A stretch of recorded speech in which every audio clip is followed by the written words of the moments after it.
Fala galera, sejam bem-vindos a mais um dia, mais um vídeo. Hoje vamos reagir a Nunca vi um cientista. Desodorante com alumínio faz mal?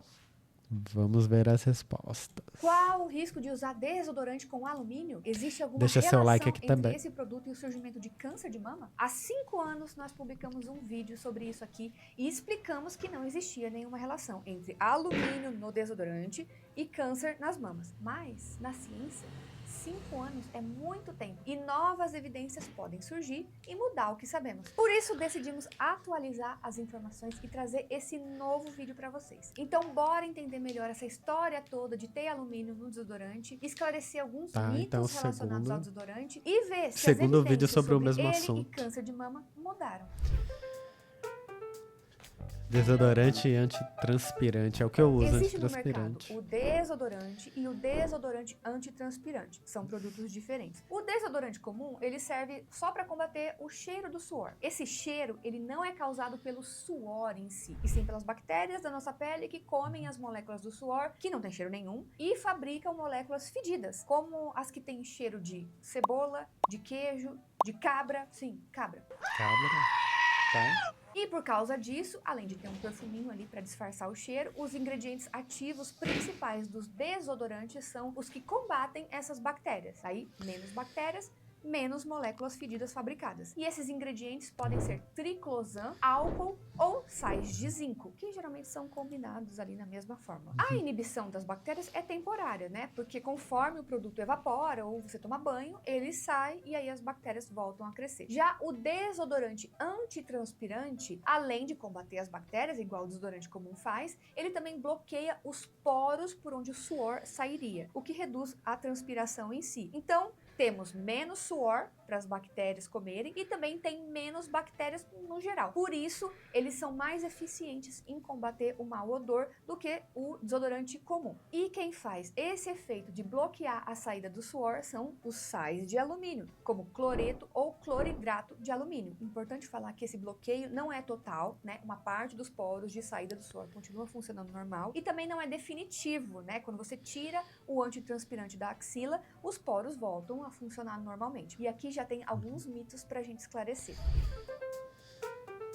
Mitos sobre desodorantes e antitranspirantes. O primeiro deles é que bloquear a transpiração na axila faz o corpo suar mais em outros lugares. Não existe nenhuma evidência disso. A principal função do suor é a Eu achava regulação da isso temperatura também. no corpo mesmo. Mas a transpiração pela axila tem um papel muito pequeno nisso. É uma área muito pequenininha ali. É o suor, principalmente do tronco, que vai fazer essa regulação da temperatura. Existe uma compensação de suar mais em algum outro lugar do corpo depois de alguns tipos específicos de cirurgia e depois do uso de alguns medicamentos, mas não pelo uso de antitranspirantes. Não temos evidência disso. Um segundo mito é que alumínio no desodorante é tão ruim que a Europa proíbe o uso. Isso é mentira. Existem sim desodorantes antitranspirantes com alumínio perfeitamente bem regulados na Europa. O problema do mau cheiro deles lá é só falta de usar desodorante mesmo. E falta de tomar banho. E também falta de lavar roupa. E também porque eles só usam roupa de poliéster. Enfim, é tudo mentira. Aí, olha, francamente, melhor. Outro mito é que é melhor usar desodorante em pedra do que um desodorante com alumínio. Bom, aqui, deixa eu te contar que o desodorante em pedra é literalmente uma pedra de sal de alumínio, o alúmen de potássio, popularmente conhecido como pedra UMI. A Laura já fez um vídeo aqui só sobre ele e ele funciona assim, né? Pode só não funcionar para qualquer pessoa, mas algumas pessoas se adaptam muito bem a esse tipo de desodorante. O ponto é que as pessoas começaram a usar esse produto por causa do pânico sobre o alumínio no desodorante comum, que o marketing espalhou a ponto de algumas marcas colocarem no rótulo: não contém cloreto ou cloridrato de alumínio. Mas é simplesmente um produto à base de alumínio também. Olha isso. E por fim, não necessariamente mitos, mas aqui ó, 3 informações bem legais. Alumínio é o terceiro elemento mais abundante da crosta terrestre. É impossível você não ter contato com ele. Mesmo que na sua casa não tenha panela de alumínio, seu desodorante seja livre de alumínio, tem alumínio naturalmente no ar, na terra, na água. E intoxicação por alumínio é rara.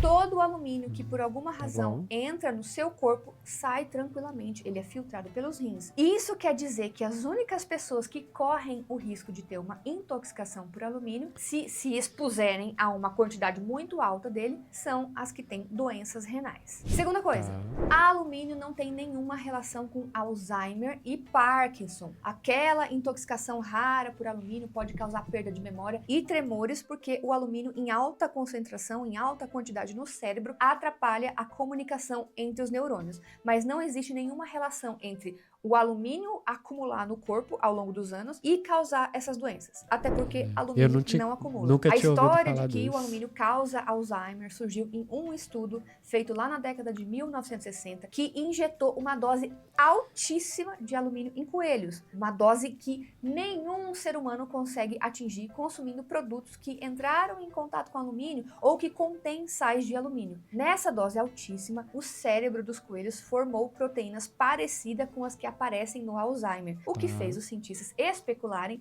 que o alumínio poderia ser a causa dessa doença. Mas desde então, olha, quase 60 anos depois, que é um tempo bem longo para a ciência, nenhum estudo conseguiu mostrar que alumínio causa Alzheimer em humanos, e essa hipótese não é mais nem sequer considerada por cientistas da área. E terceira coisa, alguns dos antiácidos mais eficazes que a gente tem são sais de alumínio, como o hidróxido de alumínio. Essa informação não tem nada a ver com desodorante, mas ela serve só para demonstrar que sais de alumínio são seguros até quando a gente ingere. Informação.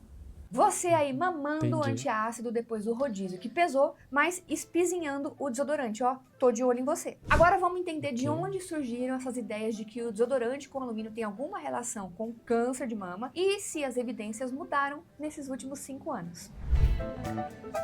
Desodorantes com alumínio causa câncer de mama. O primeiro fato relacionando câncer de mama e desodorante é que tumores na mama eles costumam aparecer mais na região ou no quadrante superior e externo da mama. Na tela aí agora, ó, tá aparecendo uma imagem que mostra exatamente essa região, que é a que fica mais próxima das axilas. Aproximadamente metade dos tumores de mama são encontrados neste quadrante aí. E aí, pela proximidade com a axila e levando em conta os produtos que a gente passa ali na axila, né, imaginaram que podia ter alguma relação. Porém, a explicação para o motivo de aparecerem mais tumores de mama próximo da axila é que nessa região que fica concentrado o tecido mamário glandular, que é composto pelas células que têm função de fabricar leite materno. O restante da mama é gordura, tecido conjuntivo, que é as células que dão sustentação, vasos sanguíneos, vasos linfáticos, nervos, são as células glandulares da mama que têm uma maior chance de se tornarem tumorais. Por isso, a maior parte dos tumores fica concentrada onde tem mais dessas células. Outro fato é terem encontrado alumínio em amostras de tumores de mama. E aqui a gente tem alguns problemas. O primeiro deles é que encontrar algo em algum tumor não é necessariamente relevante e muito menos indica que essa coisa tem relação com o surgimento do tumor. Tumores são acumuladores. As células tumorais, elas têm um metabolismo extremamente acelerado e pegam muita coisa que chega a elas pelo sangue, muito mais do que as células normais pegariam. O alumínio nessas células acumula depois que elas já são tumorais e não antes. Até porque, lembra, eu falei, né? Alumínio não acumula no corpo. Então, não tem como formar um depósito de alumínio em algum lugar. E aí, isso virar um câncer. Mas você acabou de falar que as células tumorais podem acumular alumínio. Sim, ele pode acumular nessas células tumorais, especificamente porque elas não estão conectadas corretamente com o sistema de filtragem do corpo. Por isso, não eliminam direito as coisas que tem dentro delas. E o segundo ponto é que também encontraram nessas amostras de tumores metais como cádmio, níquel, cobre, que não fazem parte da fórmula de nenhum desodorante ou antitranspirante. Isso só reforça a tendência de tumores em acumular coisas. Um terceiro fato é terem vistos em estudos com células em tubos de ensaio, o estudo in vitro, né, que colocar sais de alumínio junto com as células nos tubos de ensaio faz essas células se tornarem tumorais. Porém, isso não significa nada em termos práticos, porque virtualmente qualquer coisa diferente de um nutriente, e às vezes até mesmo um nutriente em excesso, que for colocado ali junto com as células em laboratório, tem potencial de tornar essas células tumorais. O ambiente de entendi. cultivo das células no laboratório é muito delicado. Só quem já cultivou células sabe que um negocinho fora do que deveria ser já estraga tudo.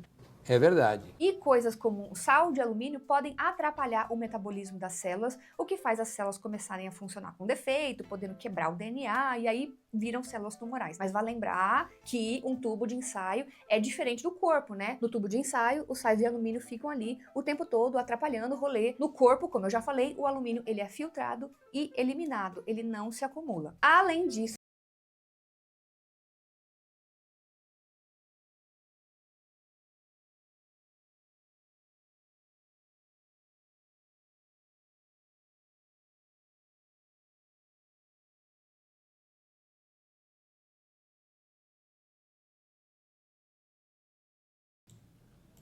Foi mal, só fui ajudar minha mãe rapidinho aqui. Bora continuar o vídeo. tentar relacionar esse experimento in vitro com passar desodorante com alumínio não é muito inteligente. Porque se por algum motivo algum alumínio foi absorvido pela pele da sua axila, ele não vai entrar diretamente na mama. Não é esse o caminho. Ele vai cair no sangue, depois ele vai ser distribuído pelo corpo, ele vai ser filtrado pelos rins. Se sobrar alguma coisinha circulando, talvez ele chegue até a mama. E mesmo que chegar, ele não vai acumular, né, em uma célula normal. Então, na próxima rodada ali de filtração, ele vai sair, ele não vai acumular. E um último fato que fez existir a ideia entre alumínio e câncer de mama veio de algumas pesquisas que sugeriram que o alumínio poderia ser capaz de se ligar no mesmo lugar que o estrogênio se liga nas células da mama. Ou seja, algumas pesquisas sugeriram que o alumínio poderia ser um disruptor endócrino. Como já é consenso, né, que o estrogênio em altas concentrações pode promover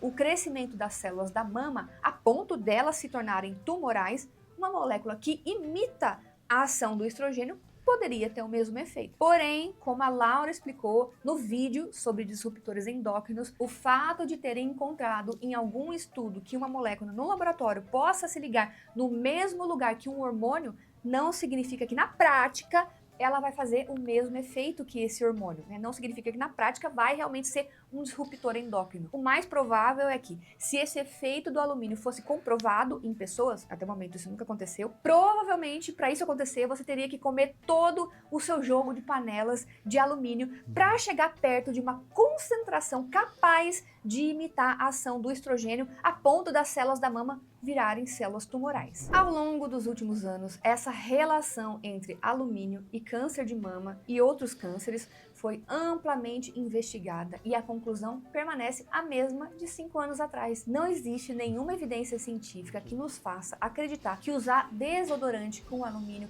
ou se expor ao alumínio de qualquer outra forma, como nas panelas da sua casa, tenha alguma relação com o surgimento do câncer. Cânceres são doenças multifatoriais. Eles sempre surgem a partir de vários fatores combinados. Não existe uma única causa. Nem mesmo as coisas que a gente sabe que tem relação com o câncer, como fumar, são uma causa única. Isso são fatores de risco, ou seja, são coisas que se você se expuser, você aumenta a sua chance de ter câncer. Mas é sempre chance, não é? Nunca uma coisa vai certamente causar o câncer. E como eu falei, câncer é multifatorial. Para o câncer de mama, os principais fatores de risco seguem sendo idade maior que 50 anos, histórico familiar de câncer de mama, primeira menstruação antes dos 12 anos e a última depois dos 55, primeira gravidez depois dos 30 anos ou não ter filhos e alguns tratamentos hormonais com estrogênio, além de fatores de risco comuns a vários tipos de câncer, como sobrepeso, obesidade, sedentarismo, fumar, consumo de álcool.